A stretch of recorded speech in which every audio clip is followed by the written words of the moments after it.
Pasca tahun 1998, sejarah demokrasi Indonesia memasuki babak baru. Keran demokrasi mulai terbuka setelah tumbangnya Presiden Soeharto. Tahun 1998 adalah titik permulaan era baru yang disebut era reformasi. Era ini ditandai dengan adanya kebebasan berpikir dan berekspresi. Berkembangnya partai politik sehingga sistem kepartaian Indonesia bergeser dari multi partai semu menjadi multi partai murni. Bertumbuhnya masyarakat sipil yang ditandai dengan kebangkitan pers sebagai simbol kebebasan sipil, termasuk desentralisasi kekuasaan melalui implementasi otonomi daerah yang pertama kali didasarkan pada Undang-Undang Nomor 22 Tahun 1999. Kita melihat bahwa tantangan yang dihadapi bangsa Indonesia berupa radikalisme dan oligarki media. Kelompok radikal dan oligarki media adalah kelompok-kelompok dengan karakteristik yang berbeda. Mereka pada umumnya juga tidak dilihat sebagai satu unit, masing-masing memiliki landasan teoretiknya sendiri dalam perjalanan demokrasi. Namun, hingga tingkat tertentu kedua kelompok ini memiliki persamaan, khususnya sejauh menyangkut ruang kontestasi. Kelompok radikal menggunakan ide sektarian, khususnya dengan mengatasnamakan agama. Sedangkan oligarki media menggunakan lobi politik yang bersembunyi di balik politik formal. Tantangan lain adalah teknologi informasi, media sosial, dan ruang mobilisasi. Teknologi informasi dan komunikasi mengubah struktur dan proses kompetisi baik nasional maupun global. Serupa dengan itu, internet bisa dipastikan membuka ruang kontestasi baru melalui ruang maya dengan dampak yang lebih luas dan lebih cepat.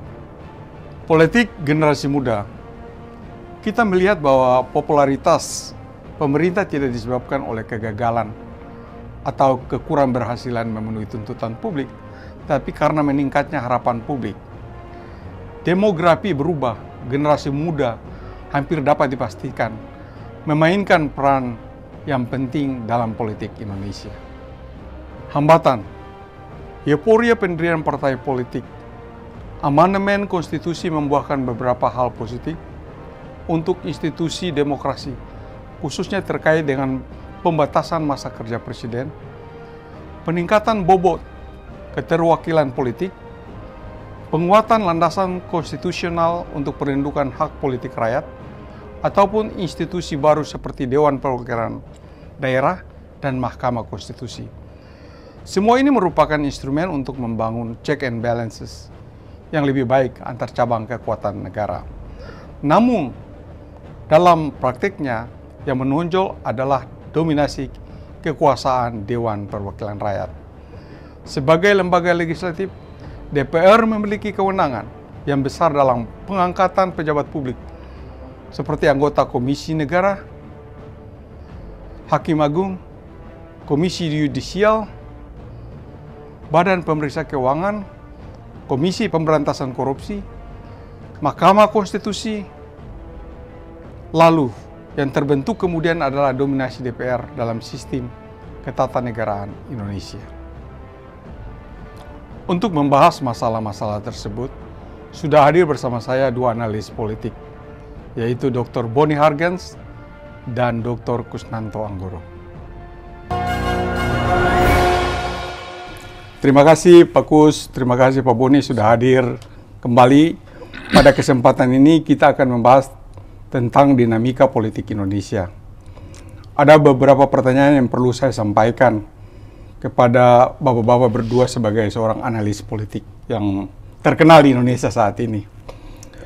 Pak Kus, bagaimana evaluasi Pak Kus mengenai dinamika politik sesudah, artinya post Soeharto era, sesudah Presiden Soeharto pada 1998?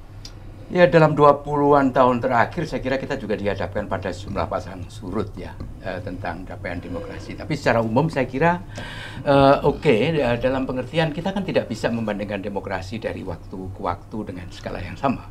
Misalnya kalau kita bandingkan dengan katakanlah gelombang ketiga demokratisasi pada tahun 90-an misalnya, jelas sekarang ini memerlukan waktu yang sedikit lebih lama. pengalaman kita berbeda dengan pengalaman negara-negara Eropa Timur setelah pasca Soviet. Jadi kita lebih tertatih-tatih karena sejumlah persoalan. Satu, barangkali karena persoalan demografi politik, munculnya generasi-generasi muda, misalnya begitu, yang mempunyai ekspektasi berbeda. Dua adalah persoalan teknologi. Misalnya teknologi sosial kan di zaman dulu tidak terlalu ada, jadi tidak cukup mengganggu. Nah, pasca Soeharto, khususnya katakanlah dalam 15 tahun terakhir, dua faktor itu menjadi penting kira-kira ya. Sehingga sangat mempengaruhi institusionalisasi politik, baik dalam konteks partai politik maupun partisipasi politik. Akibatnya kita sebenarnya kan tidak bisa mengukur demokrasi semata-mata hanya dengan menggunakan kriteria-kriteria lama berdasarkan pada pemilu, berdasarkan pada tingkat kompetisi dan sebagainya itu. Jadi kalau diperhitungkan secara semuanya, saya kira Indonesia oke. To some extent, saya kira akan sangat mengecewakan kalau demokratisasi yang kita lakukan harus ditebus seperti pecahnya Yugoslavia pada tahun 93, kan begitu. Tapi tentu bukan berarti bahwa kita tidak dihadapkan pada jumlah soal baru. Misalnya adalah katakanlah peran partai politik saya kira kan menurun dalam beberapa tahun terakhir. Entusiasme masyarakat untuk partai politik juga berkurang, kurang lebih begitu. Generasi muda barangkali mempunyai preferensi politik baru, entah apa yang mereka bayangkan. Sehingga di kelak kemudian hari dalam beberapa tahun ke depan sebenarnya kita juga dihadapkan pada bagaimana menginstitusionalisasikan perubahan demografi, katakanlah begitu, dan munculnya aktor-aktor politik baru dengan bagaimana menata lembaga-lembaga politik baru, itu juga kita perlukan. Sekali lagi kalau pertanyaannya adalah pada masa pasca Soeharto, jadi kurang lebih sekitar katakanlah 20-an, 3-4 tahun belakangan, saya cukup optimistik. Meskipun saya kira kita dihadapkan pada persoalan sangat serius pada 5-10 tahun ke depan. Kalau kita dalam waktu 5-10 tahun ke depan itu tidak bisa memperbaiki diri, terutama terkait dengan beberapa fenomena baru, beberapa diantaranya yang penting adalah misalnya adalah oligarki, politik identitas, terus kemudian bagaimana tentang politik dinasti misalnya, maka kemudian demokrasi pada tahun 2045 mungkin akan lebih buram dibanding apa yang kita miliki sekarang. Sekali lagi masih ada waktu kalau kita mau. Pak Boni bagaimana? Ya, menyambung saja, saya kira dari aspek infrastruktur demokrasi kita mengalami kemajuan yang luar biasa pasca 1998. Kita punya kelengkapan infrastruktural dalam konteks kehadiran lembaga-lembaga yang merepresentasi demokrasi. Ada KPU, terus kemudian dalam sektor pelaksanaan pemerintahan ada KPK yang nanti menjadi pemantau watchdog untuk proses penyelenggaraan pemerintahan, terus kemudian juga ada ombudsman, ada Mahkamah Konstitusi, ada Komisi Yudisial dan sebagainya. Segera ini semua auxiliary bodies yang muncul pasca reformasi. Nah, dari aspek sumber daya demokrasi juga mengalami kemajuan yang sangat signifikan. Kita memiliki masyarakat sipil yang kuat, yang bertumbuh secara menurut saya meyakinkan. Artinya ada kebebasan sipil, ada jaminan hak-hak politik, ya munculnya ormas-ormas, organ-organ yang menjadi simbol dari demokrasi sipil, dan itu memperoleh ruang dan mereka hidup. Lalu kemudian ada profesionalisasi di sektor birokrasi dan juga institusi negara yang lain itu juga berjalan. Ya hanya saja memang kita menghadapi tantangan yang cukup rumit karena satu, dinamika zaman juga membawa dinamika ancaman dan segala macam problematikanya. Nah di sini memang tidak akan pernah bisa diselesaikan dengan cepat. Semua negara menghadapi itu karena gerak ancaman itu selalu tidak berbanding lurus dengan kecepatan regulasi ataupun kesiapan suatu pemerintahan di dalam merespons. Nah hari ini kita hadapi yang dibilang oleh Pak Kusnanto tadi, politik identitas, dinasti politik, terus kemudian dari sektor keamanan ada terorisme, dari sektor pengendalian politik ada oligarki. Saya kira itu semua memang tantangan yang real dihadapi tidak hanya oleh Indonesia, tetapi menjadi serius dihadapi oleh Indonesia karena ini menjadi prominent issues yang menonjol di demokrasi hari ini. Iya, kita melihat bahwa reformasi ini seharusnya kan demokrasi semakin baik, semakin baik. Persepsi demokrasi Indonesia masih di ranking 64. Malahan di ASEAN masih nomor 4. Bagaimana Bapak-Bapak melihat itu? Ya, saya kira kalau kita lihat itu, misalnya data yang ada yang kira-kira seringkali sangat populer untuk dikutip, itu kan kriterianya sangat banyak itu. Ya, jadi ada persoalan tentang hak asasi manusia, yang menentukan demokrasi itu. Ada juga soal tentang apa yang dilakukan oleh pemerintah dalam gerakan-gerakan sosial, misalnya kan begitu. Jadi kerap kali misalnya di Indonesia turun katakanlah indeks demokrasi beberapa tahun silam. Itu sebagian diantaranya kan karena pengetatan dalam hal katakanlah terhadap organisasi sosial kemasyarakatan tertentu, kurang lebih begitu. Yang sama juga sebenarnya terjadi di tempat-tempat lain, tapi itu baru satu faktor. Kalau kita lihat dari segi lain, misalnya adalah yang juga merupakan indikator penting, seberapa besar public services dilakukan tentang pembangunan terhadap katakanlah Human Development Index dan seterusnya, saya kira Indonesia juga tidak buruk dalam konteks itu. Jadi sekali lagi harus hati-hati kalau ada fenomena tentang pasang surut demokrasi itu. Saya kira bottom line-nya kan simple ya, yaitu bahwa tindak kekerasan tidak boleh dilakukan. Bahkan yang dilakukan oleh negara pun harus diminimalisasi dan harus mendapatkan sertifikasi. Yang kedua adalah bahwa proses harus dilakukan secara teratur, secara terkontrol, secara transparan, dan sebagainya. Yang ketiga adalah bahwa tanggung jawab itu kemudian harus dilakukan secara konkret tentang apa yang dijanjikan pada masa awal dengan dalam proses-proses berikutnya. Kalau soal yang kecil-kecil saya kira itu agak bisa selalu diperdebatkan. Yang jelas dalam konteks Indonesia, kita tidak pernah mendengar misalnya ada seorang pemimpin partai politik diculik atau ditembak mati seperti yang terjadi di Somalia, Bangladesh, Sri Lanka atau di tempat-tempat lain yang indeks demokrasinya juga sebenarnya tidak jauh dari 64 milik Indonesia. Ya Pak, sekarang Pak Boni gimana melihat persepsi demokrasi Indonesia kok di tengah terus banyak semenjak reformasi sampai sekarang, gimana nih? Ya pertama kita harus melihat dulu institusi mana yang melakukan penilaian, assessment terhadap demokrasi kita. Kalau misalnya kita memakai Freedom House misalnya, dan ini juga saya kira tolok ukurnya sama untuk semua institusi, mereka biasanya memakai dua indikator besar, yaitu pertama hak politik, yang kedua adalah kebebasan sipil. Di dalam hak politik ada banyak variannya tuh, soal pemilunya, soal partisipasi dalam aspek demonstrasi maupun yang non formal yang lain. Terus kemudian dari aspek kebebasan sipil itu media massanya macam apa, hak asasi manusia bagaimana, terus kemudian apakah orang bisa berekspresi atau mengekspresikan hak-hak dan kebebasannya di ruang publik, itu semua yang diukur. Jadi kalau misalnya katakan ada ormas garis keras dalam perspektif negara, dia adalah ancaman, terus dia melakukan aksi di ruang publik, dan kemudian ada penindakan oleh aparat.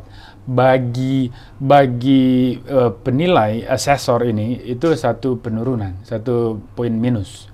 Ya, padahal sebetulnya tidak ada hubungannya dengan esensi demokrasi. Artinya saya mau mengatakan bahwa penilaian-penilaian kuantitatif macam ini memang selalu menarik, tetapi tidak mencerminkan realitas esensial dari demokrasi itu sendiri. Jadi saya tidak terlalu percaya. Jadi Pak Boni melihat bahwa demokrasi Indonesia sekarang lebih baik dari tahun ke tahun. Tentu saja, jauh lebih baik. Kalau kita bandingkan dengan negara lain di kawasan. Ya, kita pemilu kan sudah 5 kali. Sudah 99, 2004. Ya, kalau ukurannya pemilu, katakan kita pakai logika Robert Dahl misalnya dan sebagainya. Saya tidak hanya melihat di situ, tapi saya lebih melihat pada esensi dari prosesnya. Bahwa pelaksanaan pemilu kita juga berjalan dengan luar biasa demokratis, dalam pengertian apa? Orang berpartisipasi secara maksimal, terus kemudian ada dinamika pro kontra yang juga dihimpun, ditampung, dan diapresiasi oleh negara. Lalu kemudian dibandingkan negara lain di kawasan ini juga saya kira kebebasan sipil kita jauh lebih besar. Ya, kita lihat Singapura, negara yang maju dari aspek ekonomi, tapi dari aspek demokrasi dia kan sistem tertutup. Demokrasinya nggak hidup dari aspek politik. Nah, begitu juga di Thailand.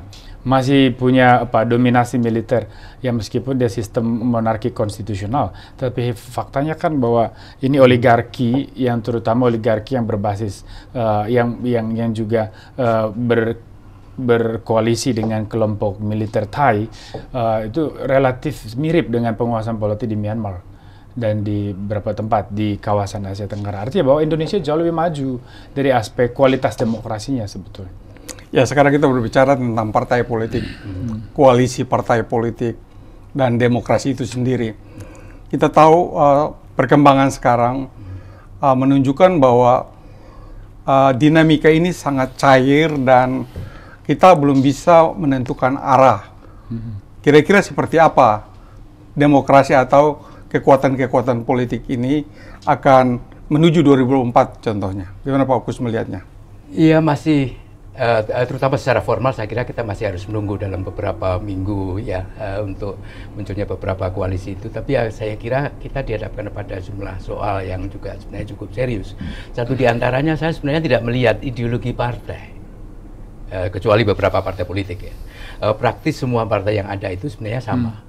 Yang ada adalah ideologi yang lebih normatif, misalnya yang berdasarkan pada satu bangsaan, satunya adalah agama. Tapi sebenarnya ini tidak terlalu bermanfaat ideologi seperti itu karena berada pada tataran yang sangat ideal. Ini kan berbeda dengan debat ideologi partai di Amerika Serikat antara Partai Republik dan Partai Demokrat misalnya di Amerika Serikat, yang isu tentang liberal atau non-liberal itu ditunjukkan secara konkret dalam satu, misalnya kebijakan ekonomi khususnya terkait dengan pemajakan.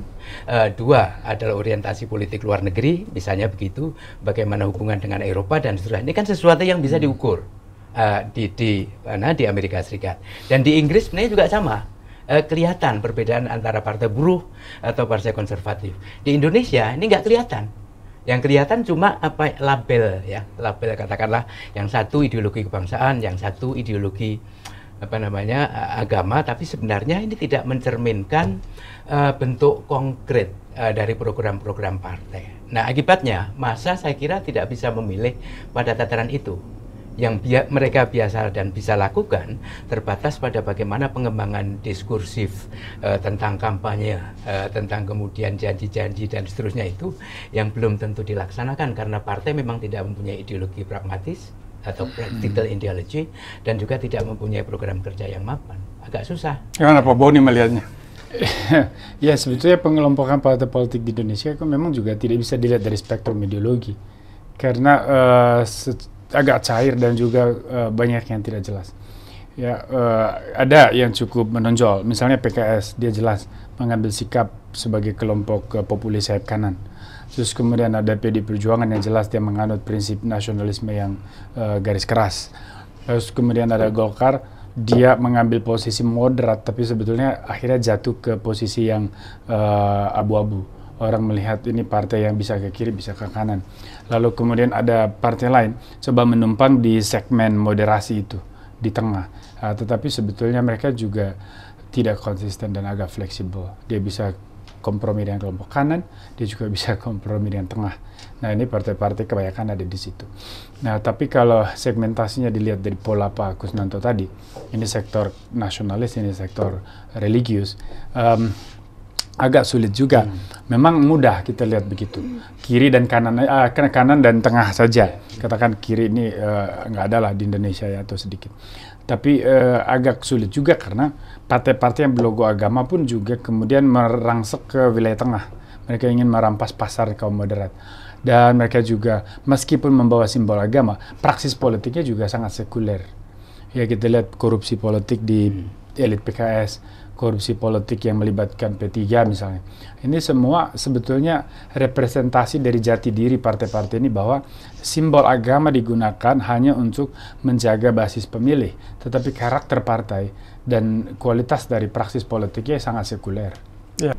Yang berikut saya kira kita perlu optimis bahwa 2024 nanti bisa menghasilkan calon pemimpin bangsa yang hebat. Bagaimana Pak Kus melihat keberlanjutan pembangunan sejak Pak Jokowi ini berkuasa 10 tahun? Apakah tokoh-tokohnya yang terpilih nanti, ini prediksi, bisa melanjutkan apa yang sudah dilakukan? Melanjutkan itu pasti. Saya kira apa yang dipikirkan oleh Pak Jokowi tentang pembangunan, katakanlah tentang hilirisasi dan seterusnya, itu kan merupakan salah satu instrumen untuk meningkatkan bobot Indonesia dalam perekonomian internasional dan dalam perdagangan global misalnya. Lalu pembangunan IKN, Ibu Kota Nusantara, itu juga merupakan salah satu yang sudah direncanakan sejak lama dan sebenarnya mempunyai sejumlah alasan untuk didukung, kurang lebih infrastruktur juga mau tidak mau, suka atau tidak, kita tidak mungkin bisa mengembangkan intensitas hubungan sosial maupun hubungan ekonomi tanpa ada infrastruktur. Jadi ini kan basic need, sebenarnya begitu. Nah, memang barangkali kalau ada pergantian kata kepemimpinan nasional yang kemudian diikuti oleh pergantian banyak anggota kabinet yang tidak mempunyai visi yang sama misalnya, itu akan terjadi sedikit bukan goncangan, tapi saya kira akan sedikit shift in term of misalnya prioritas alokasi budget. ya, terus kemudian mana tempat yang apa yang akan dilakukan dan seterusnya dan seterusnya. Oleh sebab itu dalam beberapa hal kan sudah dipatok. Misalnya dalam kasus ibu kota negara sudah ada undang-undangnya. Jadi mau tidak mau, kalaupun akan berbelok, itu masih berada dalam koridor itu. Dan juga jangan lupa di dalam undang-undang itu juga masih ada banyak hal yang harus katakanlah disempurnakan. Akibatnya adalah bahwa katakanlah pemimpin baru nanti masih punya cukup kesempatan untuk menunjukkan legasinya untuk bisa melanjutkan katakanlah program Pak Jokowi. Karena saya dengar misalnya salah satu calon Anies Baswedan juga mengatakan bahwa dia akan melanjutkan program-program itu. Soal benar atau tidak ini perkara lain, tapi ini adalah menunjukkan bahwa sebenarnya orang lain pun sebenarnya saya kira masih bisa tetap berada dalam koridor itu. Alasan lain lagi tentunya adalah kita melihat kontinuitas apa yang akan terjadi di Dewan Perwakilan Rakyat, dan dugaan saya masih banyak anggota DPR sekarang yang memutuskan undang-undang EKN, memutuskan berbagai undang-undang yang dipakai pada masa pemerintahan Pak Jokowi itu masih akan terpilih untuk besok, periode besok. Saya kira kan ini kita bisa lihatlah apakah mereka konsisten sebagai katakanlah negarawan kan, lebih begitu. 2045 sudah didesain bahwa Indonesia itu akan menjadi negara yang berdaulat, adil dan makmur, Indonesia emas, Indonesia maju. Apakah pondasi-pondasi demokrasi yang kita bangun selama ini bisa menyokong tujuan yang kita capai? Bisa, Bung Adrian, bisa. Kadang-kadang yang tidak bisa menyokong itu kita. Sorry, maksud saya adalah bahwa kita mempunyai ekspektasi yang sama seperti 20 tahun silam. Padahal demokrasi itu berubah dari 20 tahun yang lalu, kan kurang lebih begitu. Jadi mestinya kita juga ikut mengikuti arus perubahan itu. Oke. Kayak Pak Boni, generasi muda, gimana melihat generasi muda Ya, sekarang? tentu saja di setiap tahun dinamika situasinya akan terus berjalan secara berbeda. Artinya bahwa apa yang kita baca dari sekarang belum tentu itu yang terjadi, tapi bisa saja itu yang terjadi. Karena kan sangat fluktuatif ini dinamika sosial. Tetapi saya bisa pastikan bahwa apa yang kita pikirkan sekarang itu akan berdampak kepada seperti apa Indonesia di 2045. Artinya 2045 itu pasti generasi milenial akan menjadi penentu dalam segala sektor. Nah, bagaimana kita memperlakukan segmen sosial ini, generasi milenial ini hari ini, itu akan menentukan bagaimana kualitas kita di 2045. Artinya kalau dari sekarang kita berani untuk memberikan peran kepada kaum milenial di dalam segala sektor, ya, ekonomi, politik, sosial, budaya, tentu saja 2045 sesuatu harapan besar. Kita bisa menjadi salah satu the rising star dalam skema politik global. Kita bisa menjadi negara yang kuat. Ya, Pak Wakus mau tambahkan? Ya, saya juga optimis. Kita harus optimis lah. Ya, kita merawat Indonesia itu salah satu di antaranya adalah dengan optimisme. Meskipun kita juga tidak boleh lupa bahwa di dalam optimisme itu kita harus selalu waspada, kan kurang lebih gitu. Tapi harus dibedakan antara kewaspadaan dan kesemaptaan serta kesiagaan dengan katakanlah kecemasan berlebih. Ini juga nggak ada gunanya. Jadi saya kira saya tetap optimis. Fine lah. Terima kasih Pak Kus, terima kasih Pak Boni. Kualitas demokrasi Indonesia saat ini sudah lebih baik karena suara sipil semakin didengar di setiap pemilu terlaksana dengan baik pula.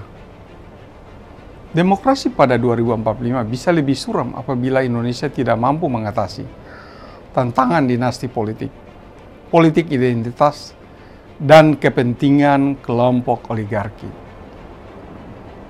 Indonesia membutuhkan partai-partai politik yang memiliki ideologi kebangsaan untuk mencapai tujuan Indonesia Emas 2045 nanti.